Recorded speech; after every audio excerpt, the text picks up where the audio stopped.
Hello, definitely not partying people. This is awful.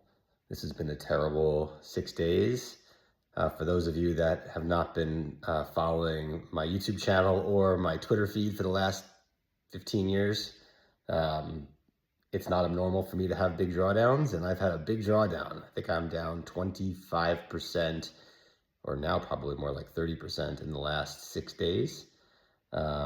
And probably closer to 40% from my peak of 6 weeks ago. Now, for a little perspective, I look at everything on a post-tax basis. So for me, divide that in half because I have gains to offset losses, and it's still awful though, pretty bad.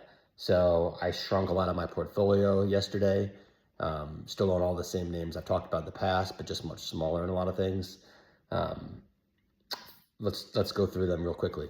So with SWTX, I've sold all my common, but I still have all of my April call spreads, and it's still a very significant position. The sad part is I am not optimistic at all that we'll get a deal anymore. My worst case outcome has happened, which is macro. I have no way of handicapping how large multi-billion-dollar deals get signed in this environment as we speak right now. XBI is down another 2.3% after being down 4% yesterday.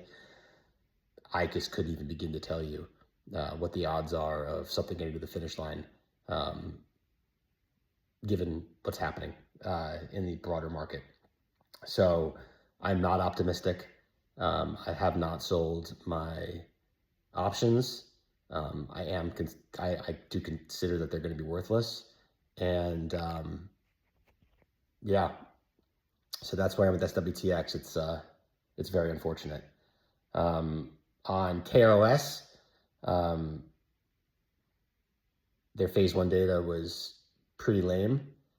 It's not really relevant to the situation, given the fact that there's $17 in cash and the Takeda deal is worth 5 to 15, 5 to 10.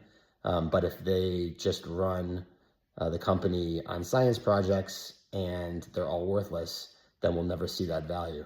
So it's hard to see how that plays out, but I still really like KROS. I just don't know what the path is there for value creation. But these things can just kind of happen on a dime. You wake up one day and the board sees a $6 stock that's worth 23 in a liquidation, and they liquidate. So we'll see what happens there. My favorite name, though, is ARVN. Of all the names that I've been cutting and trimming, I've been adding to that, and that's my biggest position.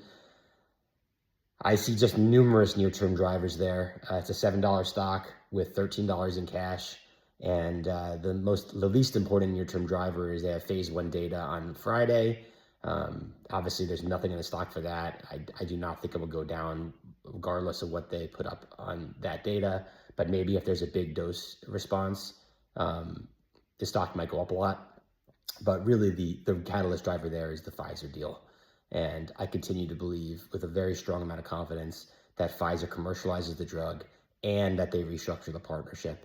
And I'm not just pulling that out of thin air. There's tons of tea leaves that that's what's going to happen, at least regarding the partnership. Pfizer has not publicly said anything about what they're going to do with the drug. And I don't know if I mentioned this in the last YouTube, but I noticed that there was a board member on ARVN that just could not be better for the situation. He used to be the head of M&A at Pfizer and the right-hand man to the current Pfizer CEO. He's a very, very big-time former executive. He's only on 3 boards: Johnson Controls, Novartis, and ARVN. Johnson Controls and Novartis are $60 billion and $200 billion companies. He retired from Pfizer 3 years ago and has been on the ARVN board since he retired. And that guy can, assuming Pfizer wants this drug, that guy could pick up a phone and probably negotiate a deal in a day, since it's a rounding error to Pfizer and he's got the relationships at Pfizer. So, the math there is just very, very simple. It's a $500-something million market cap with $900 million in cash. I think the Pfizer deal was worth, really, I think it's an NPV of $1 billion if they can successfully renegotiate the contract and get royalties, have no more expenses, and potentially get more upfront money from Pfizer. And you're left with a company with that deal, with the Novartis deal, $900 million in cash. It should hopefully be a slimmed down OpEx machine. And, you know, I don't know if it revalues day one, but I think it will. And I think it's just the kind of name that I just love in this environment. So that's my favorite name. I continue to hold the rest of the stuff. You know, it's just a lot of it's smaller. I think WoW is going to have a deal soon. I did not sell any of that. I still think Sage is going to have a deal soon. I'm big in that. I did cut a lot of my bridge bio, all my options basically, because that's just basically just a market call. And I don't have any strong confidence in the market right now. So I had to make that much smaller. I still own SGRY, though that's a little bit smaller, because again, I don't know how to handicap deals right now in this environment, even with squeeze outs. I think that's pretty much it, guys. I just wanted to give an update on SWTX. I wish I could be more confident there. The only, if you want any glimmer of hope, it's that there hasn't been a formal break, whether that's an article or them announcing a conference call. I do think we'll probably get something in the near term. I certainly think it'll happen by April OpEx, either a deal or a break. That's still 2.5 weeks from today. I mean, quite frankly, I'll be shocked if there's a deal there. But it could happen. You know, I think that there was an active negotiation with at least one other buyer.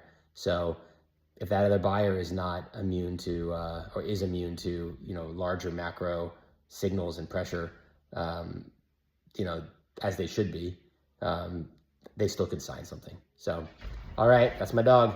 Sorry, everybody. Hope you guys hang in there in this terrible environment. Take care.